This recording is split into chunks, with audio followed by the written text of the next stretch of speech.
जिनकी जमीनें हैं, आप चले जाए करगली मौजा, चपरी मौजा, मकोली मौजा, उनको खत्म कर दिया गया है। 70 साल बाद उनको नौकरी नहीं मिली है, वे बर्बाद हो चुके हैं। तो ये जो है ना, ये लोग जानते हैं कि झारखंड में कोई भी काला कानून आसानी से बनाया जा सकता है, आसानी से झारखंड के लोगों को बोका बनाया जा सकता है। चल जाइए नागपुर में, वहाँ है WCL वेस्टर्न कोल लिमिटेड, सेम रूल है कि कोयला बाद में कोड़ेंगे, पहले विस्थापितों को घर बना के देंगे, पैसा देंगे, नौकरी देंगे। आइए झारखंड, आइए धनबाद, बोकारो, रामगढ़, पिपरवार, NTPC आइए, पहले लाठी, पहले गाली, पहले जेल, फिर बच गए, बर्दाश्त कर लिए तो नौकरी मिलेगी। अभी 3rd ग्रेड 4th ग्रेड की नौकरी मिलेगी, लात जूता मिलेगा, फ्री में मिलेगा। तो इसीलिए मैं कह रहा हूँ, आज जो लोग भाई भाई की बात करते हैं, उनका एक बित्ता जमीन नहीं गया है, उन्हें क्या दर्द पता चलेगा कि हमने क्या खोया है। तो साफ शब्दों में, चाहे नियोजन नीति रहे या डोमिसाइल नीति रहे, वे लोग बहुत चालू लोग हैं, चाहे राजभवन में बैठे लोग हैं या फिर ब्यूरोक्रेसी में बैठे लोग हैं, वो जानते हैं कि झारखंड के लोगों को आसानी से गुलाम बनाया जा सकता है। यहाँ नीति नियम का निर्धारण नहीं होने देना है। अगर नीति नियम का निर्धारण हो जाएगा, अगर CNT पूरी तरह प्रभावी रहेगी, तो फिर क्या होगा, यहाँ आसानी से लूट नहीं हो सकता है। और आसानी से लूट नहीं होगा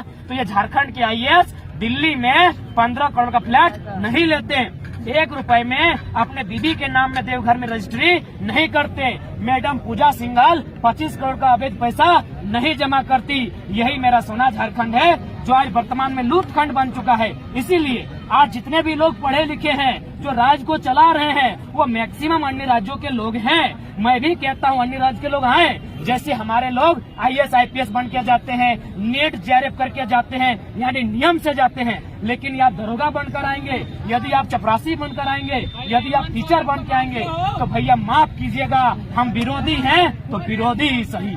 लेकिन आज का जो आंदोलन है, इसका क्या कुछ उद्देश्य रहा? आज के आंदोलन का उद्देश्य छात्र, यानी देश, आज भारत देश कहता है हम चीन का मुकाबला करेंगे, किसके दम पर? छात्र के दम पर। कहता 65% नौजवान है। आप कल्पना कीजिए, अगर 65% नौजवान जो हजारीबाग के हॉस्टल्स में, रांची धनबाद के हॉस्टल्स में अपनी माँ का गहना को गिरवी रख के, पिताजी का खेत गिरवी रख के, बहन और भाई के सपने को गिरवी रख के 5 साल, कोई 10 साल तैयारी करता है, किसी का बाल पक चुका है, किसकी आंख की रोशनी चली गई है, जब उसको वैकेंसी नहीं मिलेगी और आप कहेंगे मुर्गी पालो, सुअर पालो, क्या बीतेगा उस दर्द को आप समझिए। तो आज का आंदोलन है स्टूडेंट के लिए, क्योंकि सबसे पहले अगर किसी को आपको मजबूत करना है, सबके से पहले अगर इस राज्य में किसी को खुशहाल करना है, तो सबसे पहले स्टूडेंट को करना होगा। स्टूडेंट मुस्कुराएगा, ये राज्य मुस्कुराएगा, ये देश मुस्कुराएगा। इसीलिए आज हम लोग नियोजन, जो पॉलिसी हमारी नियोजन नीति, उसी को लेकर हजारीबाग आए थे। सवाल होगा हजारीबाग ही क्यों? राजधानी रांची है, उप राजधानी दुमका है। हम खुले शब्द स्तर पे कहेंगे हजारीबाग हमारी शैक्षणिक राजधानी है, यानी कैपिटल ऑफ एजुकेशन। इसीलिए पढ़ने वाले छात्रों की संख्या यहाँ ज्यादा है। आज छात्रों के दर्द को अगर कोई समझेगा तो नेतृत्व हजारीबाग को करना होगा। ये पढ़ने वाले छात्र बहुत मुश्किल से अपने घर से चावल बना नहीं है कि झोला में भर गया हॉस्टल आने के लिए, आलू पोड़ाया नहीं कि झोला में भर गया, सीम गांगर झींगा सब झोला में भर गया कि बेटा पढ़ेगा, बेटा लड़ेगा, बेटा एक छोटा सा मामूली सा नौकरी लेके आएगा। लेकिन जैसे ही आता है आज 12 को vacancy cancel cancel cancel cancel. क्या आप उम्र को लौटा सकते हैं? क्या हमारे पक्के बाल को काला मेहंदी से सादा कर सकते हैं, नेचुरली सादा कर सकते हैं? क्या हमारी आंखों की रोशनी लौटा सकते हैं? तो आप ये क्यों बोल रहे हैं उम्र की सीमा बढ़ा देंगे? हमारी उमंग को, हमारे जोश को, उस पर जो हमला हो रहा है, इस पर कौन बात करेगा? इसलिए आज नौजवानों के पक्ष में नियोजन नीति बनानी होगी, और नहीं तो जोरदार आंदोलन होगा, एक साथ पूरे राज्य में चक्का जाम होगा। हेमंत सोरेन सत्ता में आने से पहले जिस तरीके से नौकरी की, स्थानीयता की बात की, अभी जिस तरीके से सरकार घिरी हुई है, स्थानीयता जो है उसको राज्यपाल वापस कर देते हैं, नियोजन नीति हाईकोर्ट से रद्द हो जाती है। क्या लगता है कहाँ खामियां है? सरकार में खामियां है, अधिकारी में खामियां है, या नीतियां में खामियां है, सोच में खामियां है? सोच में खामियां। मैं स्टूडेंट हूँ, मैं स्टूडेंट की तरह बात करना पसंद करता हूँ। जो लोग संविधान का हवाला देते हैं, आर्टिकल 14, 15, 16, कभी कभी 19 का हवाला देते हैं, तो उनको 19 कक्षा भी पढ़ना चाहिए। अनुसूचित जनजातीय क्षेत्र में किस प्रकार का प्रतिबंध है।